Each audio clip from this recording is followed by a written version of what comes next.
Hello everybody, welcome back. Today I want to show you guys a very nice stone I just recently got. It's an Ozuku, Asagi. It's a yellowish. I don't know if you guys can see it in the view. Depending on the angle, it kind of looks grayish. But it's yellowish, grayish. And it's a copa, so it's pretty big. It's my hand. And copa means irregular shape. And I wanted to talk a little bit about copas, and I wanted to talk a little bit about this stone. So it's like 1.5 inches wide or thick, and it's awesome, cool looking stone. If you see there, I grind a little bit to make it to make this portion here better for honing. So it's a huge chunk. I'm really enjoying this stone, and I'm just gonna start slurring her up and just talking about it a little bit more. So copas, any Japanese stone that you could find that is a copa. By the way, this is a DNT 325 pre-worn up, and this is the DC8 or whatever. So look how small it looks. It doesn't even cover the whole thing. It's awesome. Stone is pretty awesome. So any stone that you could get in copa size is great, right? Asagi means the color of the stone. Copa means the shape. And in this case, like I said, is a copa because basically it means that is in regular shape. It's not a square bench stone. And that is a very good thing if you are trying to save some money. I explain myself. This stone costs, if it was an 8x3, it will cost a lot more than what I paid for. You big stone like this, Ozuku, you could pay a lot of money for them. You guys can check it out yourself. But because I got a copa, this one could go for half the price of a square one, and sometimes a third of what you could pay, believe it or not, for a square size or rectangular shape. So I didn't introduce the. So today I want to finish this golden edge. You guys saw it in the last video. If you haven't seen it, go check it out. Hit it with my pre-finisher, and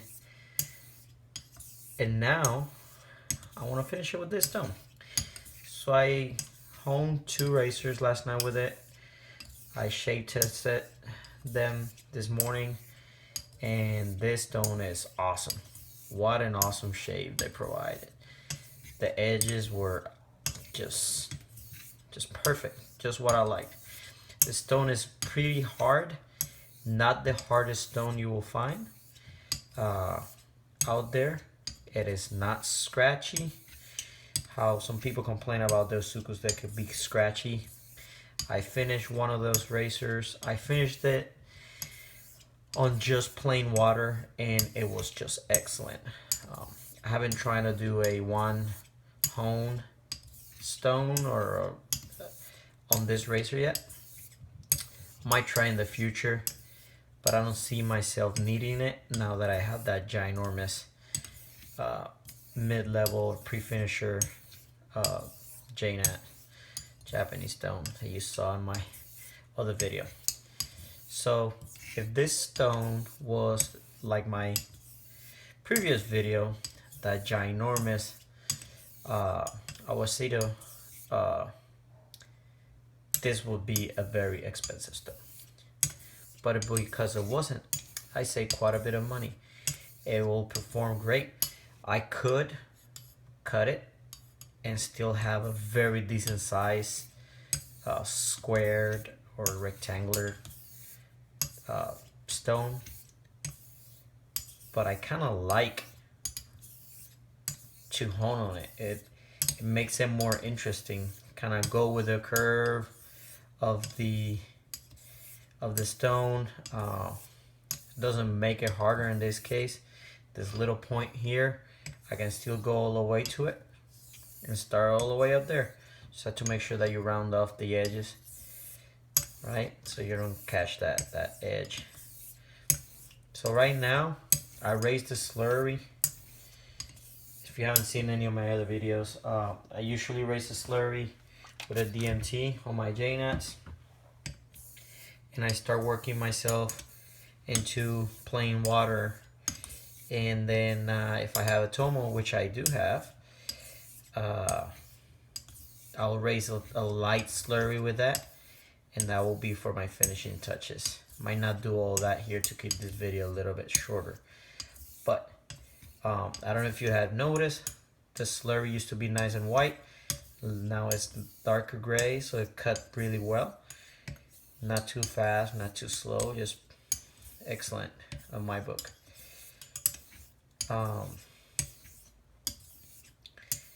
That's it about copas. Would it be nice if this stone was square? Yeah, sure, no, it will be very nice. But if I can get a stone of this quality cheaper because of that, you know, why not? This stone came from Japan, and the vendor, I asked him for a copa, and he asked me, like, are you sure? Because you know that copa is irregular. I guess not a lot of people asking for copas, and it's different speaking with this guy because he uses Google Translate for his English.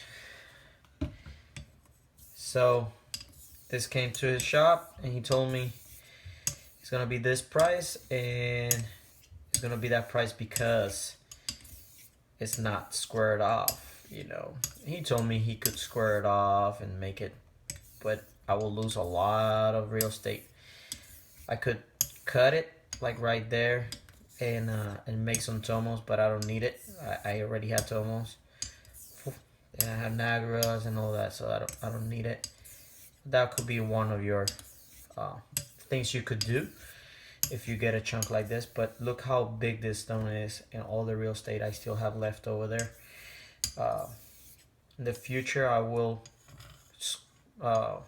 round off this edge here so I can hone on that side too, so I can take full advantage of the stone, and I'm not just honing on one side. I already started, but it's pretty rough up there, and it's gonna take a while. So I'm not in a hurry. With chunk like this, it's gonna last me my lifetime. So especially only doing razors. So right now feels really nice, just like my other Ozukus. But this one, man, I think this one is a keeper. I'd say that from a lot of stones, but I think this one I will keep. I like it. I like it a lot. Alright, so let's wash this slurry off.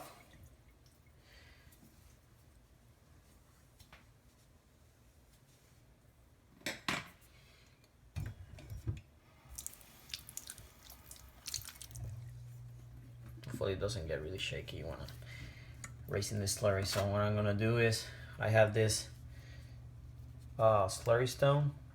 You can see all the videos where I actually hone on this stone. I rounded off the edges, and now I use it just to raise slurry. But I have honed on this.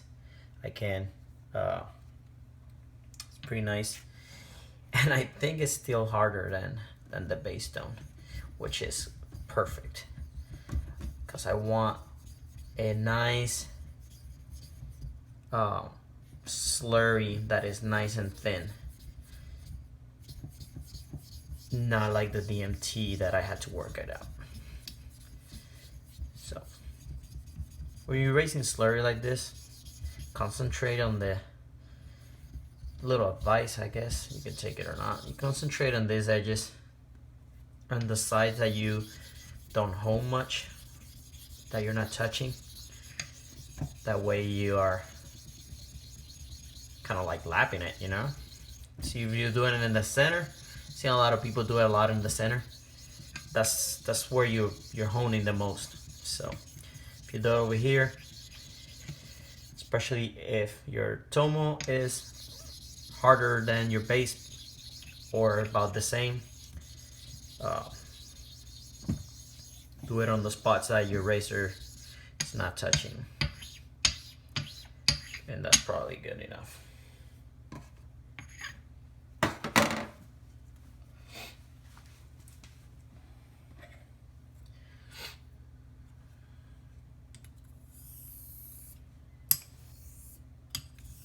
So my next video I'm gonna have featuring this razor. I'm gonna be probably do a shave video, and I'll have this razor there, shave testing it, you know, that's the way I test all my razors. I shave with them. Yeah, look under a scope, and you can do that. Mesmerize yourself with how awesome that edge looks like. But I seen some beautiful edges under the scope that can't shave the way I like it. They can shave, not the way I like it. So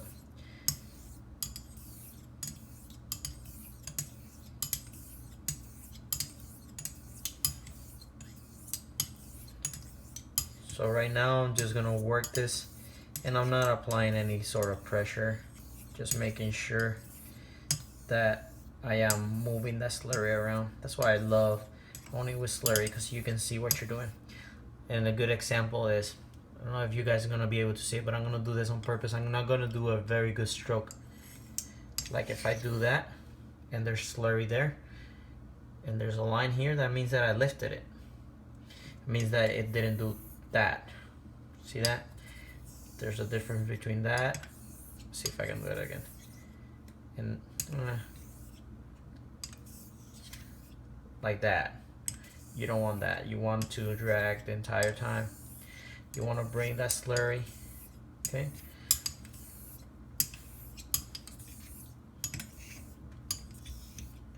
I'm lifting it a little bit, so slurry comes this way. It's not super flat, but on the bottom it's been lapped, obviously.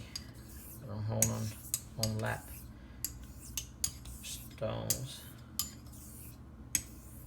I move it like that, and the slurry starts going that way, right? So shoot some water in there. It's getting nice and sticky. Oh yeah, even with that slurry, that is crazy cool.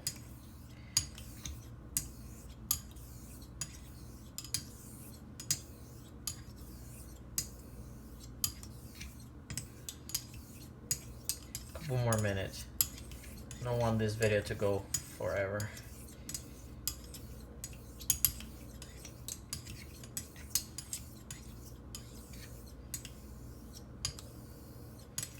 When I hone and make a video, it takes longer because I'm talking. Not concentrating on where I'm at on the razor, and that's very nice. That's good.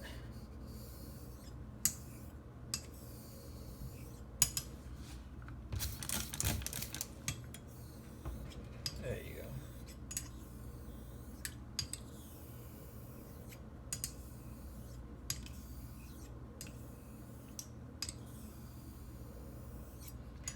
That's just murky water. It's almost clear water. And that's how I'm gonna finish it. Before I finish, so it gets sticky like that, I'm gonna strop it. You can strop on a nice strop. You can hand strop. I prefer hand stropping. But you can hand strop. Just make sure you're not cutting yourself. It's okay to nick, I guess, your strop, but not your hand. So I never rolled an edge on my hand. I have on a strop before when I was starting stropping, but for some reason I guess our skin, you know, it's mushy, so I guess I don't know. But you don't have a lot of real estate, you can use this portion here of your palm, the bottom portion.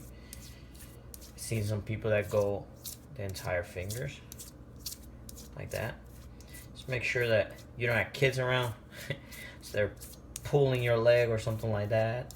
Plus you don't want to see them doing this with your blades, or yeah, you don't want them to do that and grab a blade and start playing with it. So after you strop it, drop a couple more droplets of water there, and now it's not grabbing like it was. It did it there. Oh man, look at that. So at this point, I just get a couple more small little strokes, and some people go to some glycerin or some honing oil to get a little bit more keenness. I don't think it's necessary with this stone. I think it's a way to maximize some stones or all stones. And some people go on the running water, which I've done before. You basically put the water where it's a solid stream. It's not splashing, and then just go at it. You can go here, and then once it gets sticky on the running water, it gets really sticky, you can just amplify the flow, and then do the honing oil or whatever. But that's it for this one. Thank you for watching, you guys. Leave a message, leave comments, not messages. If you want to leave a message, you can, but leave your comments. Thank you for watching. Have a good one.